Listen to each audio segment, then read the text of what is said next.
Hello everyone, welcome to video lecture series of communication engineering. Today's topic is pre-emphasis and de-emphasis. So in this video I'll be talking about what do you mean by pre-emphasis and de-emphasis and the detailed circuit of pre-emphasis and re-emphasis along with the characteristics. Let us begin. What is the use of pre-emphasis and de-emphasis? See, you have studied about the FM frequency modulation. So the presence of noise, that is a problem in the FM as well, because noise is always a problem in any kind of communication.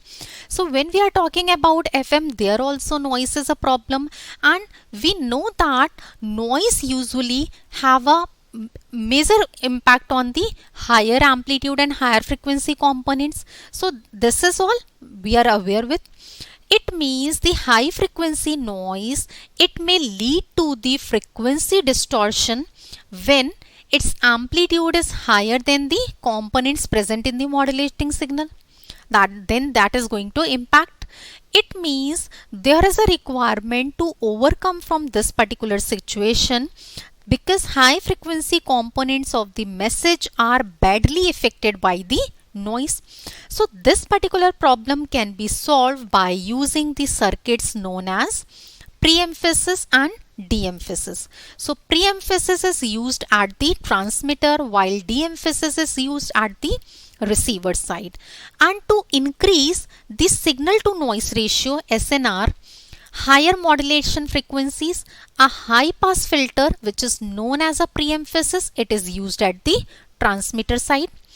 Another circuit which we are using at the receiver, that is known as a de-emphasis, and that is a low pass circuit, low pass filter circuit.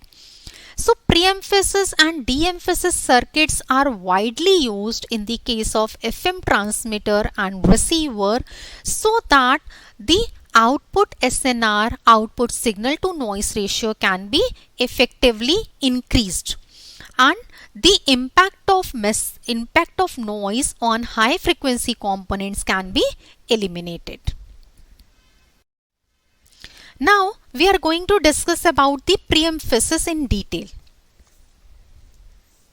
See, in the case of FM, as you are aware with, noise has a great effect on the higher modulating frequencies, and this particular effect is required to be reduced, then only message quality will be intact. So this effect can be reduced by increasing the value of modulation index. Modulation index must be increased, then only this particular effect can be reduced, right? And this increase in modulation index and this particular thing, it can be done by increasing the deviation, that is delta F.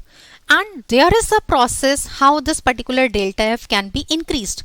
So deviation delta F can be increased by increasing the amplitude of the modulating signal at the higher modulating frequencies. It means if we boost the amplitude of higher modulating signals artificially, then it will be possible to improve the noise immunity at higher modulating frequencies. Means here the process is being done artificially, and that artificial boosting of higher modulating frequencies is known as pre-emphasis, right? So to boost the amplitude of higher modulating signals artificially, there is a requirement of a circuit which leads to improvement in the signal to noise ratio, and this overall process of boosting artificially of higher modulating frequencies, that is known as a pre-emphasis. This is the diagram of a typical pre-emphasis circuit, you can see. So boosting of higher frequency modulating signal, that is achieved by using this particular circuit which you are observing over here. So here the input is the AF signal, modulating AF signal, which is passed through a high pass filter. Here you can observe a filter, some combination of the capacitor and resistance is being used. So this is nothing but high pass filter. So boosting of higher frequency modulating signal that is being done by using this particular high pass filter, RC filter, and then it is being applied to the FM modulator. Here you can see after passing from this high pass filter, which is a RC filter, then it is being applied to FM modulator, and at the output we will be getting a pre-emphasized FM output. What happened here? When FM increases, FM modulating frequency. So when FM increases, reactance of C decreases, right? So when reactance of C decreases means modulating voltage which is applied to FM modulator, this particular voltage will increase. It means the frequency response characteristic which you can observe in this particular case, pre-emphasis characteristic. So here the frequency response of this RC high pass network you can observe, and the boosting is done according to this pre-arranged curve. Here you can observe how this particular boosting is done. So the amount of pre-emphasis which is used in US FM transmission and sound transmission in the case of TV, that has been set standardized, and that is 75 microsecond. So the pre-emphasis circuit is what? That is basically a high pass filter, and the pre-emphasis is carried out at the transmitter side, and the corner frequency for RC high pass filter, that is 2122 Hertz, which you can observe in this particular diagram. This is the corner frequency, and the pre-emphasis circuit which is used at the transmitter, you can draw the block diagram as well.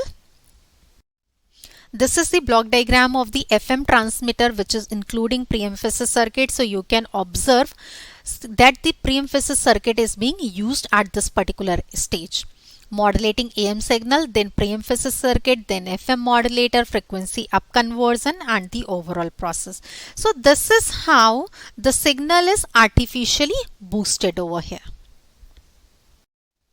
Second is the de-emphasis, just the reverse operation of the pre-emphasis.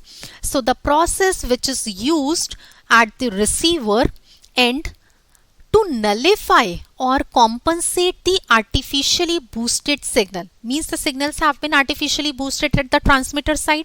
So the reverse operation is to be performed at the receiver side, and that reverse operation is known as a de-emphasis. It means here signal has to brought to their original amplitude using the de-emphasis. So the reverse operation, it means de-emphasis, it does exactly reverse of the pre-emphasis. Pre-emphasis is used at the transmitter side, while de-emphasis is used at the receiver side. Now let us draw the block diagram. So this is the block diagram of the de-emphasis circuit you can observe over here. So what is the input? Input is the FM input. Then first it is applied to the FM demodulator. Here a RC network. This is nothing but a low pass filter. So when it is passed from the low pass filter means the artificially boosting of the signal which have been done at the transmitter side, that effect has been neutralized over here, and at the output we will be getting the AF1, right? So this is the de-emphasis characteristic. So here you must remember that just the inverse operation, so you will be getting the AF output. So it is actually a simple low pass filter with a time constant of about 75 microsecond. This is the time constant, and 75 microsecond de-emphasis, it corresponds to a frequency response curve. Means here the frequency response curve is 3 dB down.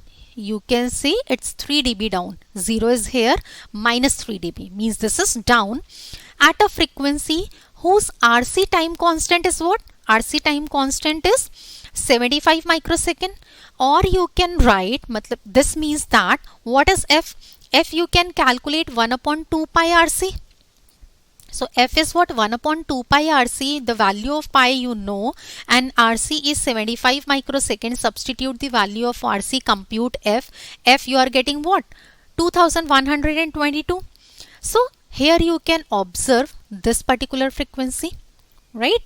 So the demodulated FM, which is applied to the de-emphasis circuit with increase in FM, right? So when the FM is being increased, the reactance of capacitor, it goes on decreasing. So when reactance of C, it goes on decreasing, so the output of de-emphasis circuit will also reduce. Output will also reduce, right? So now you can observe the reverse effect, whatever is being performed in the pre-emphasis. Here output is reducing when you are increasing the FM. So this is how you can explain how to draw the de-emphasis circuit, how to plot the de-emphasis characteristic, and how to calculate the frequency, that particular frequency, right, which you have mentioned over here, which is 2122 Hertz.